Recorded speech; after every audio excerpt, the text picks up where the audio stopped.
السلام علیکم، میں ہوں قوس سیوانی اور اس ویڈیو میں آپ مخدوم شرف الدین یحییٰ منیری کی تعلیمات سے روبرو ہوں گے۔ بھائیوں اور بہنوں، حضرت مخدوم شرف الدین یحییٰ منیری رحمۃ اللہ علیہ دینیات کی ایک بڑے عالم اور روحانیت کے امام تھے۔ یہی وجہ ہے کہ آپ کی تعلیمات میں جہاں قرآن و حدیث کی روح نظر آتی ہے، وہیں تصوف کا جمال بھی دکھائی دیتا ہے۔ آپ نے شریعت و طریقت کو جداگانہ طور پر نہیں دیکھا، بلکہ ایک ہی چراغ کے اجالے کی طرح محسوس کیا۔ دونوں ہی خالق کی معرفت کا پتہ دیتے ہیں اور اس تک رسائی کا راستہ بتاتے ہیں۔ انسان کی حیات کا مقصد معرفت خداوندی کا حصول ہے اور اس کے بغیر زندگی فضول ہے۔ حضرت مخدوم معرفت حق کو مومن کی زندگی کا بنیادی سبب سمجھتے ہیں۔ وہ اس پر زور دیتے ہیں اور اس کے لیے قرآن و حدیث سے دلیلیں پیش کرتے ہیں۔ وہ مکتوبات صدی کے ایک خط میں لکھتے ہیں کہ معرفت مومن کی روح کا جوہر ہے۔ جس شخص کا خدا کی معرفت میں کوئی حصہ نہیں، گویا حقیقتاً اس شخص کا وجود ہی نہیں ہے۔ اور پیدا کرنے والے کی معرفت پیدا ہونے والوں کی معرفت سے ظاہر ہوتی ہے، اور پیدا کرنے والے کی معرفت سے عارفوں کو بقا اور نجات حاصل ہوتی ہے۔ معرفت کا پہلا جز یہ ہے کہ دنیا کی تمام مخلوقات کو مجبور، عاجز اور خدا کا قیدی سمجھے، اور سب چیزوں سے اپنے لگاؤ اور نسبت کو توڑ دے اور سمجھے کہ بس ایک ہی خدا ہے، اس کی ذات ہمیشہ ہمیشہ رہنے والی اور اس کے صفات بھی ہمیشہ قائم رہنے والے ہیں۔ ابھی جو الفاظ آپ نے سنے وہ 45ویں مکتوب سے ہیں۔ بھائیوں بہنوں، عارفوں اور صوفیوں کے نزدیک اللہ کی معرفت کے لیے ضروری ہے کہ اس کی ذات میں کامل یقین ہو۔ حضرت مخدوم نے اس کے بعد ایک اور راستہ بتایا ہے معرفت کا، یہ ہے مصنوع کے ذریعے صانع کی پہچان کا، یعنی ہر چیز اپنے بنانے والے کے متعلق بتاتی ہے۔ گویا ہر ذرہ چمکتا ہے انوار الہی سے، ہر سانس یہ کہتی ہے ہم ہیں تو خدائی ہے۔ ہماری اپنی ذات بھی ہمارے خالق کے وجود کا پتہ دیتی ہے۔ مخدوم شرف الدین یحییٰ منیری لکھتے ہیں،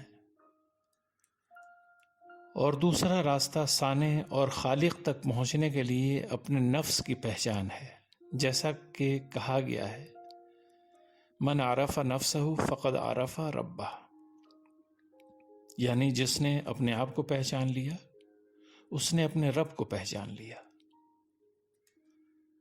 خدائے برتر نے پہلے پہل اپنی قدرت آسمانوں کی پہنائی میں پیش کی، یعنی پیدا کرنا اور پھر نیست و نابود کرنا،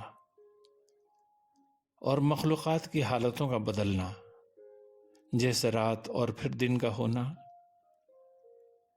اور کسی چیز کی زیادتی اور پھر کمی، کشادگی اور تنگی، اور دنیا اور اس کے سوا جو کچھ کے دنیا کی حالتوں میں رد و بدل ہوتا رہتا ہے، تاکہ خدا کی وحدانیت کے پجاری ان میں غور سے دیکھیں اور خدا کی معرفت حاصل کریں۔ یہ الفاظ بھی 45ویں خط سے ہی ماخوذ تھے۔ دوستو، عرفان ذات بھی معرفت خداوندی کا ایک ذریعہ ہے۔ اگر انسان اپنی ذات کو پہچان لے، اپنے آپ کو پہچان لے، تو یقیناً خالق کی ذات کو سمجھنا اس کے لیے آسان ہو جائے گا۔ ہمارے جسم کا نظام آخر کیسے بنا، اور پھر کس طرح یہ برسوں سے بغیر کسی رکاوٹ کے کام کر رہا ہے؟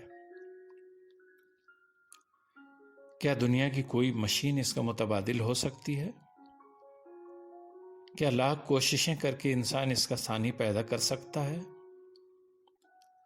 سر سے پیر تک ہمارے جسم میں لاکھوں عجائبات ہیں۔ اگر کسی ایک عجوبے پر بھی غور کیا جائے تو عقل حیران رہ جاتی ہے۔ مثال کے طور پر ڈی این اے کو لیا جا سکتا ہے۔ اس دنیا کے کروڑوں افراد کے ڈی این اے میں محض 0.01% کا فرق ہوتا ہے، مگر اسی فرق سے ہر شخص ایک دوسرے سے جدا ہوتا ہے۔ نہ تو دو آدمیوں کی شکلیں ایک جیسی ہوتی ہیں اور نہ عقلیں ایک جیسی ہوتی ہیں۔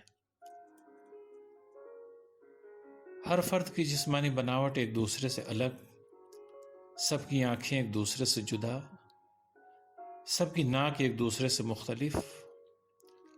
حد یہ ہے کہ دو افراد کی انگلیوں اور ہتھیلیوں کی لکیریں ایک دوسرے سے میل نہیں کھاتی۔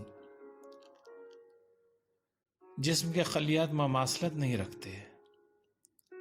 اگر دو افراد کا بلڈ گروپ ایک ہوتا ہے تو بھی بلڈ سیلز مختلف ہوتے ہیں۔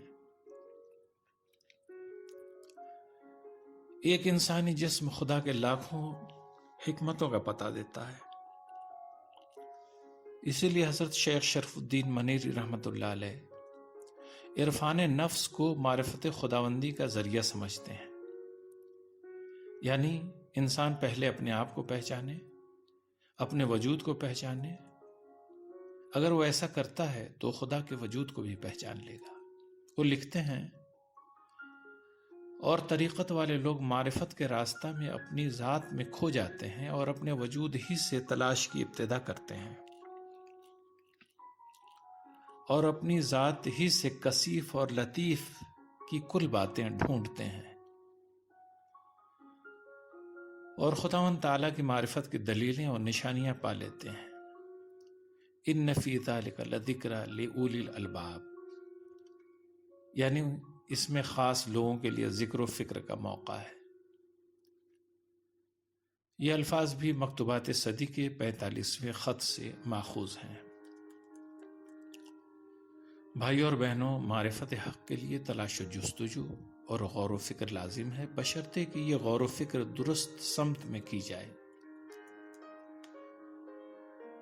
ہم دیکھتے ہیں کہ بڑے بڑے طبیب، حکیم اور سائنسداں انسانی جسم، مخلوقات کے بدن اور کائنات کے ذرے ذرے میں غور و فکر کرتے ہیں، مگر وہ معرفت سے محروم رہ جاتے ہیں، کیونکہ ان کی معرفت درست سمت میں نہیں ہوتی۔ انسانی جسم کو جو لوگ خدا کی کارسازی، ہنرمندی، فنکاری اور حکمت کا نمونہ سمجھنے کے بجائے گوشت پوست کا لوتھڑا سمجھ کر غور و فکر کریں گے، وہ کیسے نور معرفت تک پہنچ سکتے ہیں؟ بزرگان دین کی تعلیمات سے آگاہ ہونے کے لیے ہمارے یوٹیوب چینل کو سبسکرائب کرنا نہ بھولیں۔